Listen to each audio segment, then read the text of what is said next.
10 2010s horror movies. Hello and welcome to another video. Now, a few years ago I did sort of top 10, top 15 favourite horror movies from the 70s, 80s, 90s and even the 2000s. I haven't yet gotten around to doing my top 10 favourites from the 2010s, so why not do it now? So let's get started. Number 10. Absentia. This 2011 horror flick was the feature film debut of writer-director Mike Flanagan, who's gone on to helm quite a few other horror movies in the 2010s, some of which will also be on this list, including the likes of last year's, well, the year before's now probably, Doctor Sleep. I'm getting confused with the years. Absentia was a relatively low-budget flick that was part funded by Kickstarter with a no-name cast, but it's immediately clear why Flanagan has gone on to bigger and better things, as it's a very effective little chiller, with some great suspense, tension and shocks. It's eerie and effective, and it has a nice kind of left turn in that you think you're kind of watching some sort of supernatural ghost story or think, only for it to turn into something completely different. This was an effective movie, and I liked it. 9. Oculus. This is another Mike Flanagan flick, this time with Doctor Who's Karen Gillan starring in it, and that's rarely a bad thing. This one's about an evil mirror, if you can believe that drives people insane. And again, it's a very effective supernatural chiller with some very scary moments. 8. Scream 4. Now this one seems a bit love it or hate it. Personally, I'm far more in the former camp, and it was far better than it had any right to be. I mean, I was quite happy with the Scream movies as a trilogy, and doing another one, especially 10 years after the previous one, I was like, is this really a good idea? But honestly, I think it's probably the best of the sequels, or it's at least my favourite, with a real surprise in the identity of the killer as well. I've seen Scream 4 several times, and I think it's great fun. I have serious doubts about Scream 5, or Scream as they're calling it, because apparently we don't even bother thinking up subtitles for sequels nowadays. Yeah, okay, whatever. 7. Hellfest. This is another slasher horror. It's more of a kind of a throwback to the traditional 80s style slasher horrors, with a group of teens at an amusement park getting targeted by a psychopath, with the gimmick being that the amusement park is itself horror themed, so already has an unusual and very atmospheric setting. It's stylishly directed, it's well acted, the characters are relatively generic but still pretty likeable, and it's a pretty entertaining, straightforward, good old-fashioned slasher flick. 6. The Bellco Experiment. Now this one apparently isn't very popular. I'm not entirely sure why. I've seen it several times and I think it's an absolutely cracking horror thriller.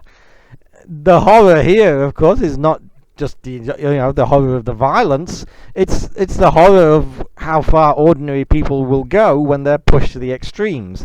When a group of office workers in a foreign country find themselves trapped inside their building and ordered to kill a number of their colleagues, or if not, they'll all get killed. This is a really, really strong edge of the seat thriller that's really, really nasty, and I really enjoyed it. 5. Howl. Now this is a British horror thriller, pretty much the only British film on here, I think. It's a werewolf movie, a good old-fashioned base under siege werewolf movie as well, with a derailed night train being the base that's under siege from werewolves on the track. God damn, it happens all the time. This was really good and really entertaining. It's kind of they have Sean Pertwee in it as kind of one of the big names in it. He's in it for like 5 minutes and then gets killed, because I don't know quite why they bothered with that, but even if you can overlook that, this is a really effective, fun, fast-paced and scary werewolf flick. 4. Curse of Chucky. Now, I really like the original Child's Play, and I really like Child's Play 2.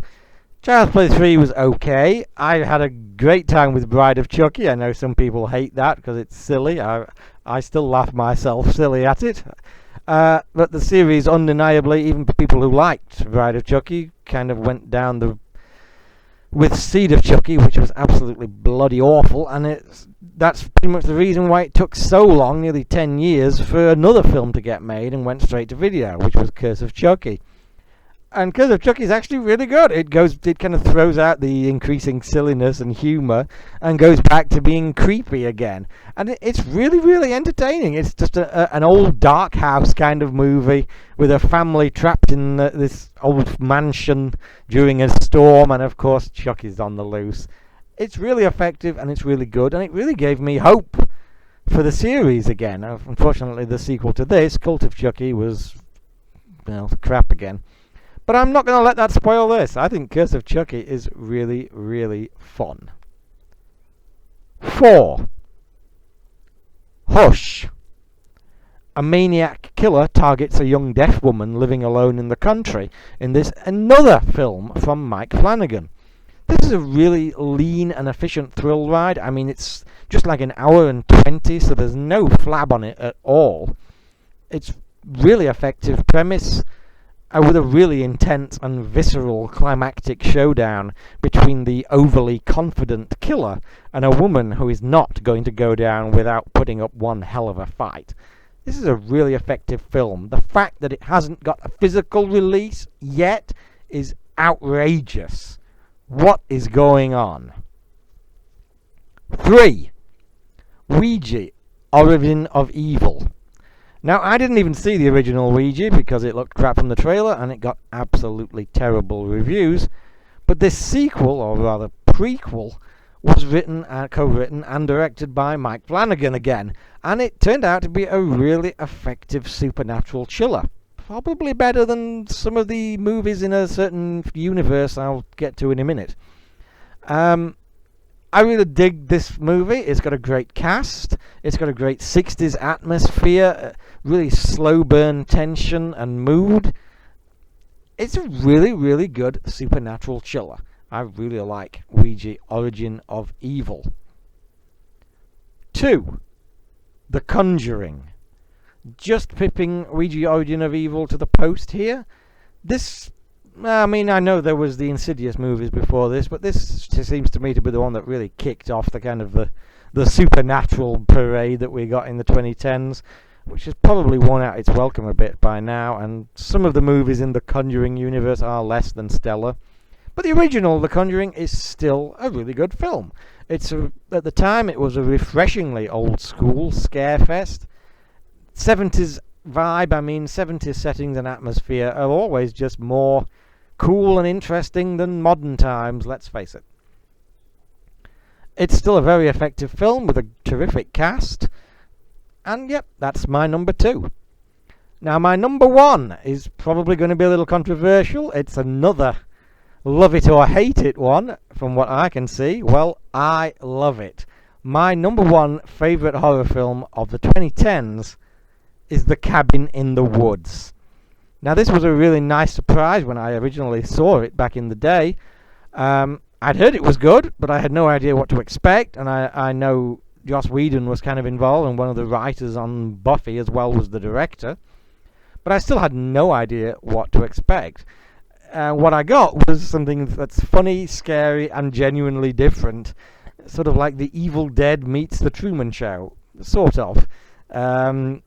You've got some recognizable faces from Buffy and Angel, including Amy Acker, Tom Lenk from Buffy, and the guy who played Topher in Dollhouse.